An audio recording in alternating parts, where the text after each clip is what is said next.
Hello everyone, welcome to MM academy. मैं हूं शशांक लखेरा और वर्ल्ड हिस्ट्री का जो फाउंडेशन कोर्स है वो बहुत ही जल्द आपको एमएम एकेडमी ऐप पे देखने को मिलेगा।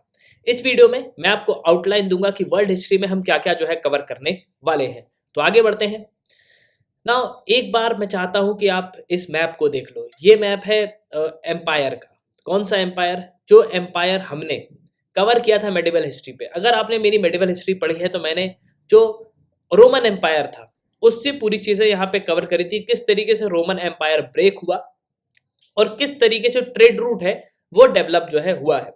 तो मेनली जब हमने मेडिवल हिस्ट्री पढ़ी थी तो मेडिवल हिस्ट्री के बाद हम इंडियन हिस्ट्री पे जो है आ जाते हैं। मतलब हम अरब से जो है इंडिया की तरफ आते हैं कि अरब किस तरीके से जो है अब इंडिया में इन्वेट करेंगे। लेकिन तो उस समय अगर आप देखोगे तो जो रेस्ट ऑफ द वर्ल्ड है, मतलब ये वाला part, Italy, Germany, France, America, इन सब जगहों पे क्या हुआ उसके बारे में हम वर्ल्ड हिस्ट्री में जो है यहाँ पे पढ़ने वाले हैं।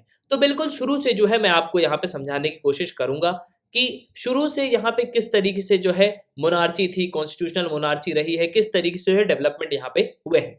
मेडिवल हिस्ट्री में मैंने आपको बताया था कि चर्चेज होते हैं उनके पास जो है यहाँ पे पावर होती है। फिर उसके बाद किस तरीके से जो बाइजेंटाइन एम्पायर है वो यहाँ पे डेवलप होता है, मतलब जो रोमन एम्पायर है वो यहाँ पे ब्रेक हो जाता है। ठीक है, तो वो सब चीजें जो है मैंने उस वीडियो में आपको बताई हुई हैं। पूरे लेक्चर्स जो है मैंने कवर किए हैं।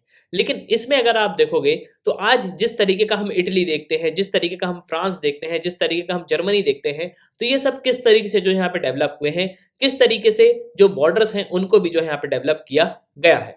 अगर आप पूरे इतिहास में देखोगे तो एक ट्रेड रूट जो है आपको देखने को मिलेगा। तो होता क्या था कि एक ट्रेड रूट जो है यहाँ पे डेवलप हो गया था। तो इटली के लोग क्या करते थे, जो अरब है वहां से सामान खरीदते थे और बेच देते थे। कहाँ पे? ये जो रेस्ट ऑफ द यूरोप है वहां पे तक जो है यहाँ पे सामान पहुंचाया जाता था।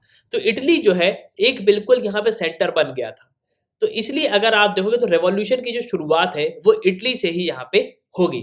तो इटली जो है यहाँ पे मेन सेंटर जो है रहा है। उसके बाद फ्रांस में भी जो है यहाँ पे डेमोक्रेसी की मांग शुरू हो गई थी। और यूपीएससी के मेंस एग्जाम में आपको जो है क्वेश्चंस भी देखने को मिलेंगे। ये क्वेश्चन 2019 में पूछा गया था। Explain how the foundation of the modern world was lead by the American and French revolution.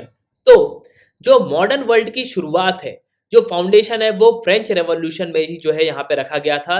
तो वर्ल्ड हिस्ट्री में डेमोक्रेसी की जो मांग है, ऐसा माना जाता है कि फ्रेंच रेवोल्यूशन से जो है यहाँ पे इसकी शुरुआत हुई थी। यही क्वेश्चन 2019 में यूपीएससी ने यहाँ पे पूछ लिया था। 2016 में अगर आप देखोगे, the anti colonial struggle in West Africa were led by the new elite of western educated African examine. तो ये क्वेश्चन जो है 2016 में यहाँ पे पूछा गया है। अगर आप इस पूरे कोर्स को अवेल करना चाहते हो और अगर आप यूपीएससी की प्रिपरेशन करना चाहते हो तो आप हमारे ऐप के थ्रू जो है कर सकते हो। आपको करना क्या होगा, ऐप को डाउनलोड करना होगा, फिर आपको यहाँ पे साइन अप करना है। आप 2 वीडियोस लेक्चर देख सकते हो जो डेमो लेक्चर होंगे। फिर आपको प्रोफाइल में जाना है, प्लान को परचेज करना है, कोर्सेज को एंजॉय करना है। एक ही सब्सक्रिप्शन में आप सभी कोर्स अवेल कर पाओगे और आप यहाँ पे पीडीएफ भी जो है डाउनलोड कर सकते हो।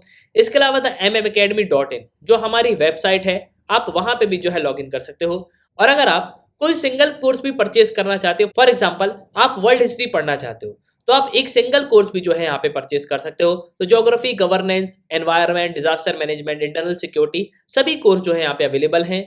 तो आप सिंगल कोर्स भी जो है यहाँ पे परचेज कर सकते हो। आप मुझको इन आईडीज पे जो है फॉलो कर सकते हो।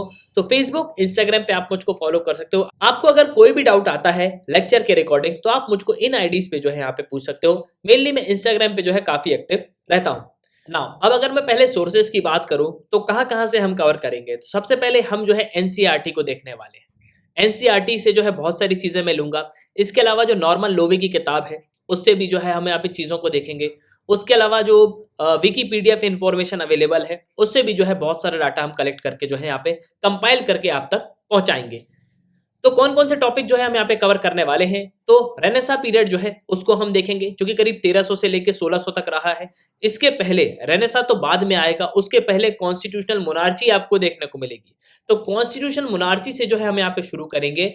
उसके बाद मेडिवल पीरियड जब खत्म हो गया तब क्या हुआ, किस तरीके से यहाँ पे रीबर्थ हुआ, ग्रीको रोमन जो है उसके बारे में भी हम डिस्कस करेंगे। इसके अलावा जो डिफरेंट एस्पेक्ट्स हैं हिस्ट्री के उन पे भी जो है हम यहाँ पे बात करने वाले हैं। तो जो कल्चर है, किस तरीके से वापस जो है यहाँ पे कल्चर को स्टडी करी गई, उस चीज पे भी जो है हम यहाँ पे बात करेंगे। उसके बाद इंडस्ट्रियल रेवोल्यूशन, तो इंडस्ट्रियल रेवोल्यूशन किस तरीके से आया, कार्ल मार्क्स ने यहाँ पे क्या कहा, किस तरीके से जो यहाँ पे कार्ल मार्क्स की एंट्री होती है, वो सब जो है हम यहाँ पे बात करेंगे। इसके बाद हम देखेंगे फ्रेंच रेवोल्यूशन। 1789 से 1815 तक फ्रेंच रेवोल्यूशन आपको देखने को मिलेगा। फ्रेंच रेवोल्यूशन में ही आएगा नेपोलियन बोनापार्ट। नेपोलियन एक एरा कैसी थी, और जो बैटल ऑफ वाटरलू है, ठीक है, उसके बारे में भी हम डिस्कस करेंगे। जब आखिरी में नेपोलियन बोनापार्ट का आखिरी समय होता है और इसको एक आइलैंड पे रखा जाता है, उस आइलैंड के बारे में आप कमेंट बॉक्स में मुझको बताना कि वो किस आइलैंड की मैं बात कर रहा हूं। फिर आएगा नेपोलियन बोनापार्ट। नेपोलियन बोनापार्ट का एक बहुत ही इंपॉर्टेंट रोल आपको देखने को मिलेगा फ्रांस में। इसके अलावा नेपोलियन बोनापार्ट की जब हम हिस्ट्री पढ़ेंगे तो बहुत मजा आने वाला है कि नेपोलियन बोनापार्ट किस तरीके से यहाँ पे वर्क करता था, और जो डेमोक्रेसी की शुरुआत हुई है वो कहां से हुई है, फ्रेंच रेवोल्यूशन से ही हुई है। फ्रेंच रेवोल्यूशन के बाद से ही यहाँ पे सबसे पहले डिमांड करी गई थी डेमोक्रेसी की। इसके बाद हम देखेंगे American revolution, Boston T party, ठीक है। इसके अलावा अमेरिका का सिविल वॉर, अमेरिका के सिविल वॉर में ही बहुत सारे लेक्चर्स होंगे। इसके बाद अमेरिका रेवोल्यूशन में किस तरीके से जो इंग्लैंड की सुप्रीमेसी है उसका अंत हो गया। अमेरिका जो कि इंग्लैंड की कॉलोनी रहा है, किस तरीके से वो आजाद हो जाएगा, और फिर उसके बाद सबसे पहला संविधान बनेगा अमेरिका का। उसके बाद हम देखेंगे रशियन रेवोल्यूशन, किस तरीके से इकोनॉमिक और सोशल रिकंस्ट्रक्शन हुआ सोवियत यूनियन का। रशियन रेवोल्यूशन में क्या क्या हुआ, रशिया में क्या क्या इंपैक्ट हुआ उसका, वो भी जो है हम यहाँ पे देखेंगे। इसके अलावा इटली का जो नेशनलिज्म है, इटली में कैसे नेशनलिज्म आया, फिर जर्मनी में कैसे नेशनलिज्म आया। First world war, second world war, Germany में ही आएगा बिस्मार्क। बिस्मार्क जो है यहाँ पे यूनिफिकेशन करेंगे जर्मनी का, ठीक है। इटली में आपको देखने को मिलेंगे गैरीबाल्डी। गैरीबाल्डी ने किस तरीके से जो है इटली का यूनिफिकेशन किया। फिर उसके बाद first world war, second world war, उसके बाद colonization, decolonization, birth of new nation, किस तरीके से जो नए नेशन है वो डेवलप होंगे। उसके बाद नेशनल बाउंड्रीज जो है किस तरीके से यहाँ पे रिड्रॉल करी जाएंगी। तो इस तरीके से हम अपना वर्ल्ड हिस्ट्री जो है पूरा यहाँ पे कवर करेंगे, स्टेप बाय स्टेप एक लिंक करते हुए जो है आपको यहाँ पे चलना है। और अगर आपको कोई भी डाउट है वर्ल्ड हिस्ट्री से रिगार्डिंग, तो इस पूरे कोर्स को आप देखना, आपके पूरे डाउट जो है यहाँ पे क्लियर हो जाएंगे। तो जल्द से जल्द MM Academy ऐप को डाउनलोड करो और वर्ल्ड हिस्ट्री को जो है एंजॉय करो। मिलते हैं कोर्स में। तो ये था इस वीडियो का, सुनने के लिए बहुत बहुत धन्यवाद। जय हिंद, जय भारत। और एट लास्ट चैनल को सब्सक्राइब कर दो, क्योंकि मैं बहुत सारे लोगों को देखता हूं, जब मैं एनालिटिक्स देखता हूं कि आप जो है यहाँ पे सब्सक्राइब नहीं करते हो। स्टूडेंट्स वीडियो को देखते तो हैं लेकिन चैनल को सब्सक्राइब नहीं करते, तो वीडियो को लाइक भी कर देना और सब्सक्राइब भी कर देना और लोगों तक जो है यहाँ पे शेयर भी कर देना। So see you in the lectures of MM Academy। Till then take care.